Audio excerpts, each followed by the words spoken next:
আসসালামু আলাইকুম প্রিয় দর্শক, ফাইনালি চলে আসলাম আপডেট ও গুরুত্বপূর্ণ কিছু নিউজ নিয়ে আপনাদের মাঝে। প্রিয় দর্শক, অবশ্যই ভিডিওটি শেষ অবধি দেখবেন। দর্শক, আপনাদের কাছে ছোট্ট একটি অনুরোধ, দেশ এবং দেশের বাইরে হলে কমেন্ট বক্সে লিখে জানিয়ে দেবেন, আর চ্যানেলে নতুন হলে সাবস্ক্রাইব করে পাশে থাকা বেল বাটনটি অবশ্যই অল করে দেবেন, কারণ পরবর্তী আপডেট নিউজ সবার আগে পাওয়ার জন্য প্রিয় দর্শক আর অবশ্যই একটি লাইক দেবেন। দর্শক, আর দেরি নয়, মূল ভিডিওতে যাওয়া যাক। আসসালামু আলাইকুম। বিএনপির রাজনৈতিক ভবিষ্যৎ কি, এমন প্রশ্ন তো দলের ভেতরে এবং বাইরে রাজনৈতিক বিশ্লেষক মহলে নানান সময় এই প্রশ্নগুলো উঠছে, উত্তর খোঁজার চেষ্টা করা হচ্ছে।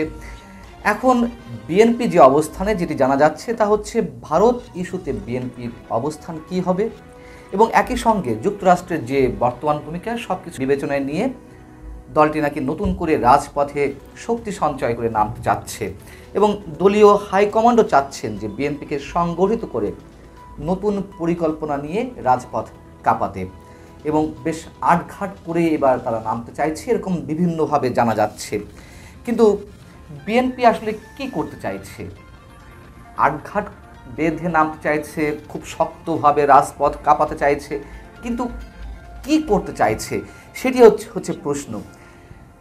নির্বাচনের আগে যুক্তরাষ্ট্র সহ পশ্চিমা বিশ্বের তাদের প্রত্যাশা অনুযায়ী একটি নির্বাচন দেখতে তাদের যে নানান ধরনের চাপ ছিল, নানান ধরনের বিবৃতি, আলোচনা, ভিসা নীতি, শ্রমনীতি ইত্যাদি ইত্যাদি নানান কিছু তারা প্রণয়ন করেছে, নানান ধরনের হুঁশিয়ারির সংকেতও ছিল।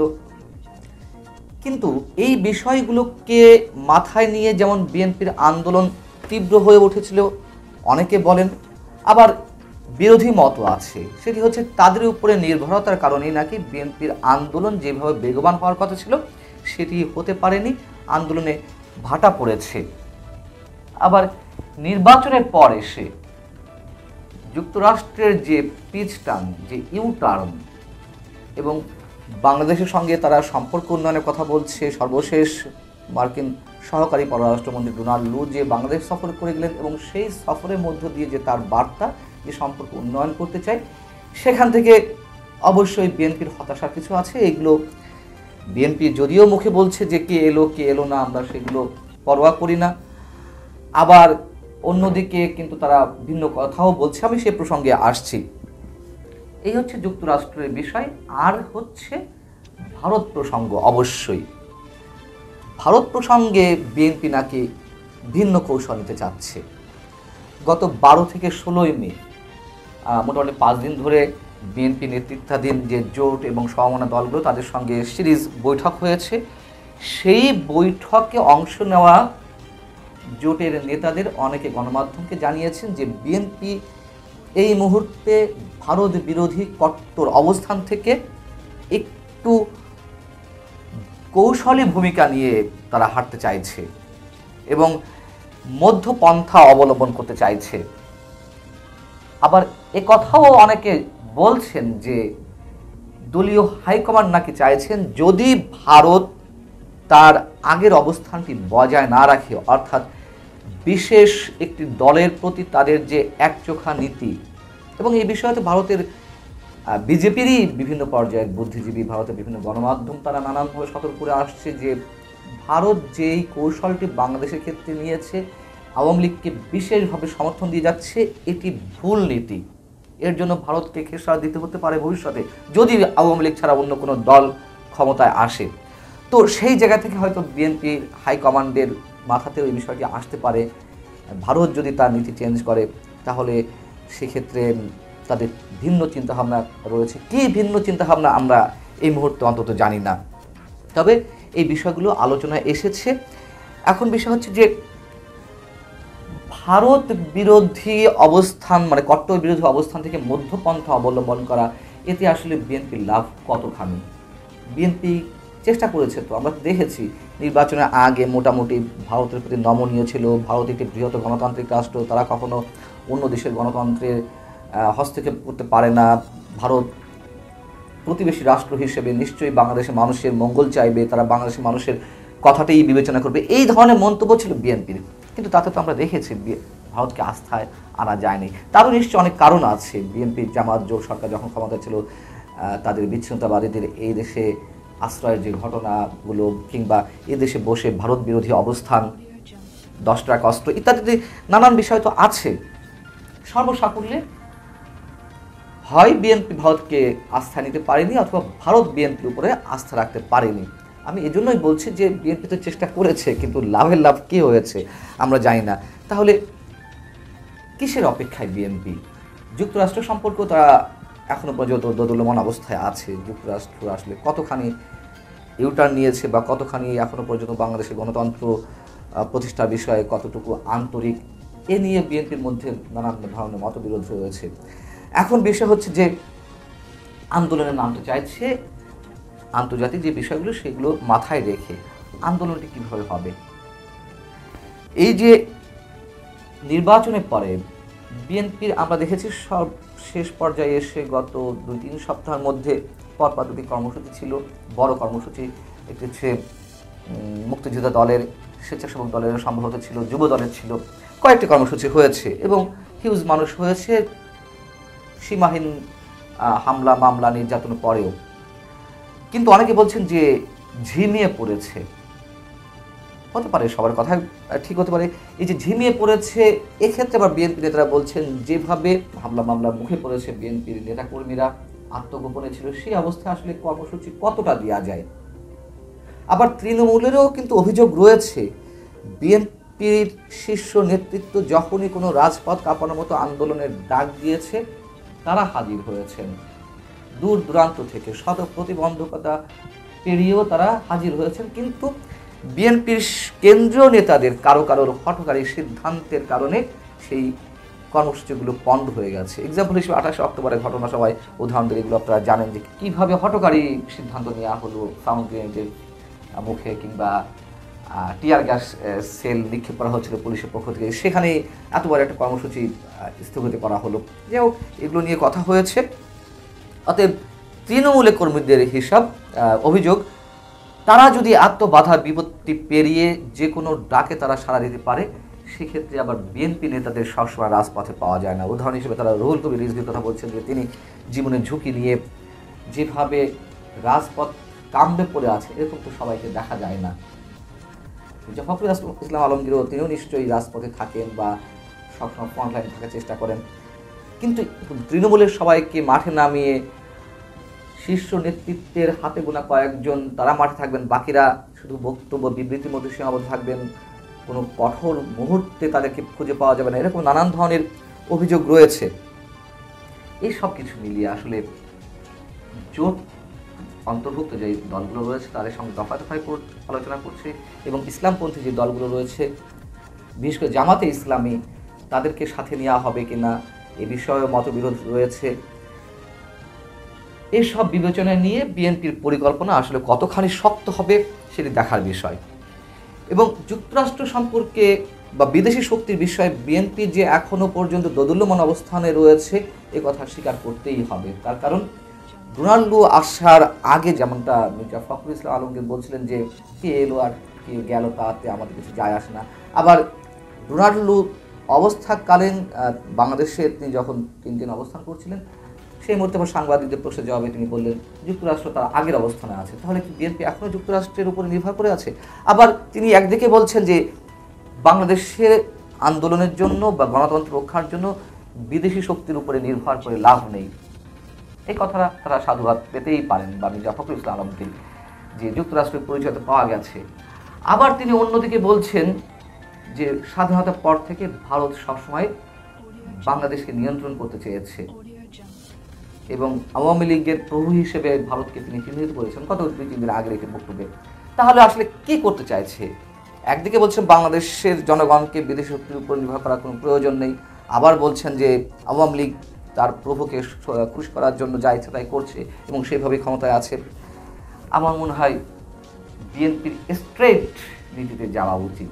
দু নৌকায় পা দিয়ে দুই নীতি অবলম্বন করে আসলে কোনোভাবেই সাকসেসফুল কোনোটাতেই হওয়া যায় না। হয় ভারত বিরোধী তুমুল অবস্থানে যেতে হবে, না হলে হয়তো অন্য কারোর মতো ভারতের দাসত্ব করতে হবে, অথবা জনগণের উপরে ভর করেই জনসম্পৃক্ত আন্দোলনকে সামনে নিয়েই বিএনপিকে এগিয়ে যেতে হবে। আমাদের মনে হয় যে কোনো একটা পন্থা অবলম্বন করে নিলেই সম্ভবত বিএনপি তার সফলতা দেখতে পারবে, নচেত নয়। স্বাভাবিকভাবে এই দেশের 85 থেকে 90 ভাগ মানুষ মুসলমান সম্প্রদায়ের। এই মানুষগুলোর অধিকাংশেরই ধারণা যে সুদ হারাম এবং লাভ হালাল। এই লাভের কথা বলে যেহেতু দেশে ইসলামী শরিয়া ভিত্তিক ব্যাংকগুলো গড়ে উঠেছে, স্বাভাবিকভাবেই মুসলিম সম্প্রদায়ের সাধারণ মানুষদের অধিকাংশই যারা ব্যাংকিং কার্যক্রমের সঙ্গে জড়িত তাদের অধিকাংশই আবার এই ব্যাংকগুলোতে অ্যাকাউন্ট করতেন বা লেনদেন কার্যক্রম করতেন। কিন্তু সেই ইসলামী শরিয়া ভিত্তিক ব্যাংকগুলোকে একেবারে বসিয়ে দিয়েছে এককভাবে দায়ী দেশের কথিত শিল্প প্রতিষ্ঠান এস আলম গ্রুপের কর্ণধার সাইফুল আলম।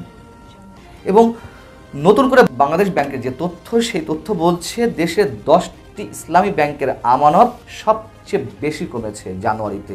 এর মধ্যে আমানত কমার পরিমাণ হচ্ছে 8,832 কোটি টাকা। অথচ প্রচলিত ব্যাংকগুলোতেও আবার ইসলামী ব্যাংকিং শাখা আছে, সেইগুলোতে আবার আমানত বেড়েছে 2,153 কোটি টাকা। চিন্তা করে দেখুন, প্রচলিত যে ব্যাংকগুলো, সেই ব্যাংকগুলোর যে স্পেশালি ইসলামী ব্যাংকিং শাখা আছে সেগুলোতে আমানত বেড়েছে, আর একেবারে স্ট্রেট যেই ইসলামী শরিয়া ভিত্তিক ব্যাংকগুলো সেগুলোর আমানত কমেছে। কেন কমেছে? এই যে 10টি ইসলামী শরিয়া ভিত্তিক ব্যাংক, এগুলোর প্রায় অধিকাংশই সেই এস আলমের হাতে। চিন্তা করে দেখুন যে 7 থেকে 8টি ব্যাংক এই মানুষটির হাতে।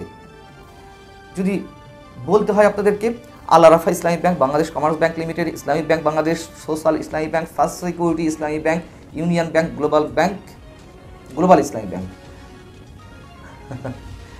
এর মধ্যে 2টি ব্যাংক বাদে, আল আরাফা ইসলামী ব্যাংক এবং বাংলাদেশ কমার্স ব্যাংক বাদে, আর যে দেখুন সবকটা ইসলামী শব্দ রয়েছে, ইসলামী ব্যাংক, সোশ্যাল ইসলামী ব্যাংক, ফার্স্ট সিকিউরিটি ইসলামী ব্যাংক, গ্লোবাল ইসলামী ব্যাংক, শেষ। লেনদেন কার্যক্রম চালানোর মতন তাদের তারল্য সংকট তো দীর্ঘদিন ধরে। আর এই কারণেই তো যে তথ্য বাংলাদেশ ব্যাংক দিচ্ছে যে এই ব্যাংকগুলোতে, ইসলামী ধারার ব্যাংকগুলোতে আমানত কমেছে। কোথায় গেল আমানত? মানে আমানত এখন আর জমা রাখে না কেন এই ব্যাংকগুলোতে? কিভাবে রাখবে? লুটপাট করে খেয়েছে তো, বছরের পর বছর লুটপাট করে খেয়েছে। ইসলামী ব্যাংক বাংলাদেশ লিমিটেড যেটি, সেটি তো আমরা সবাই জানি জামাতে ইসলাম কর্তৃক নিয়ন্ত্রিত ছিল। জামাতে ইসলাম সম্পর্কে আমাদের যতই অ্যালার্জি থাকুক না কেন, যতই অভিযোগ থাকুক না কেন, ইসলামী ব্যাংক তারা পরিচালনা করতো। এবং এই ইসলামী ব্যাংক শুধু দক্ষিণ এশিয়া নয়, টোটাল এশিয়ার মধ্যে শীর্ষতম অবস্থানে ছিল। সেই ইসলামী ব্যাংক যখন এস আলমের হাতে তুলে দেওয়া হলো, কীভাবে লুটপাট করে খেয়েছে। 30,000 কোটি টাকা নাকি তিনি একাই তুলে নিয়েছেন। অন্য ব্যাংক থেকেও তিনি নামে বেনামে তার কর্মচারীদেরকে গ্রাহক বানিয়ে বিভিন্নভাবে টাকা তুলে নিয়েছে। মানুষ টাকা রাখবে কেন এইসব ইসলামী ব্যাংকে? অর্থাৎ দেশের ব্যাংকিং খাত একেবারে শেষ করার পেছনে এই ব্যক্তি, আমি মনে করি 70 থেকে 80% দায়ী। কিন্তু কিছু হয় না, কিছু হওয়ার নেই। এর আগে বাংলাদেশ ব্যাংক থেকে কিছু হওয়া তো দূরের কথা, তাদেরকে আরও কীভাবে প্যাট্রোনাইজ করা যায়, দুর্নীতি করতে, টাকা পাচার করতে কতটা সুযোগ দেওয়া যায়, সব ধরনের চেষ্টা এই রাষ্ট্র এবং রাষ্ট্রের প্রতিষ্ঠান কিংবা অঙ্গ করে যাচ্ছে। যেমন বাংলাদেশ ব্যাংক থেকে যদিও কয়েক মাস আগে এই এস আলম নিয়ন্ত্রিত যে 5টি ব্যাংক, ফার্স্ট সিকিউরিটি ইসলামী ব্যাংক, ইউনিয়ন ব্যাংক, ইসলামী ব্যাংক বাংলাদেশ, গ্লোবাল ইসলামী ব্যাংক এবং সোশ্যাল ইসলামী ব্যাংক, এই 5টি ব্যাংককে চিঠি দেওয়া হয়েছিল সতর্কবার্তা হিসেবে যে তার এই ব্যাংকগুলোতে লেনদেন কার্যক্রম চালানোর মতন লিকুইড মানি তো নেই, বরঞ্চ ঋণাত্মক অবস্থায় আছে, মাইনাসে আছে, যা কোনো অবস্থাতে স্বাভাবিকভাবে ধরে নেওয়া যেতে পারে না। কিন্তু সতর্কবার্তা দেওয়ার পরেও আমরা কি দেখলাম? বাংলাদেশ ব্যাংক থেকে উদ্যোগ নেওয়া হয়েছিল এস আলম নিয়ন্ত্রিত ব্যাংকগুলোকে টাকা ছাপিয়ে লোন দিতে। কি ভয়ঙ্কর ঘটনা! তার চেয়েও বড় ভয়ঙ্কর ঘটনা হচ্ছে, এটা তো আপনারা সবাই জানেন, যে আদালত তাকে সাপোর্ট করে। যেখানে উচ্চ আদালত তার টাকা পাচারের বিষয়ে তদন্তের জন্য নির্দেশনা দিলেন, তার প্রেক্ষিতে এস আলমের আইনজীবীদের আবেদনের সাড়া দিয়ে সর্বোচ্চ আদালত, সুপ্রিম কোর্টের আপিল বিভাগ, হাইকোর্টের সে তদন্তের নির্দেশ স্থগিত করে দেন, হাইকোর্টের রুল খারিজ করে দেন এবং বলেছিল যে ইচ্ছা করলে দুদক তদন্ত করতে পারে, ইচ্ছা করলে ছেড়ে দেওয়ার পরে কি আর কেউ তদন্ত করে? দুদকের মতন নখদন্তহীন এই প্রতিষ্ঠানগুলো করে না। এবং উপরন্তু সেটা রেফারেন্স নিয়ে আরও অন্যান্য পত্রিকায় তার ঋণ জালিয়াতি নিয়ে, ঋণ কেলেঙ্কারি নিয়ে যে ধরনের রিপোর্টগুলো প্রকাশিত হয়েছিল, ডেইলি স্টার, প্রথম আলো, নিউ এজ, সেগুলোকে কেন্দ্র করে যখন হাইকোর্টে রিট করা হয়েছিল তদন্তের জন্য, হাইকোর্ট তার চূড়ান্ত রায় বলল এস আলমের আইনজীবীদের যুক্তি অনুযায়ী, যেহেতু আগের একটি রুল খারিজ করে দেওয়া হয়েছে এস আলমের বিরুদ্ধে, যেহেতু ওগুলো পত্রিকার সংবাদ ছিল, এগুলো তো পত্রিকা, তাহলে খারিজ হবে না কেন? খারিজ করে দেওয়া হলো। আমাদের দুর্ভাগ্য, দেশের উচ্চ আদালত, সর্বোচ্চ আদালত কীভাবে এস আলমকে সুযোগ সুবিধা দিচ্ছে। এই অবস্থায় এসে এই মানুষটিকে কে থামাবে? থামানোর মতো কেউ নেই, কেউ থামাতে চাইছে না। আমরা তো সাধারণ মানুষ, আমরা থামাতে চাইলেও বাকি, না চাইলেও বাকি। খোদ রাষ্ট্র, খোদ সরকার এই এস আলমদেরকে সব ধরনের লুটপাটের জন্য সুযোগ সুবিধা দিয়ে যাচ্ছে। এ পর্যন্ত ভালো থাকুন সবাই।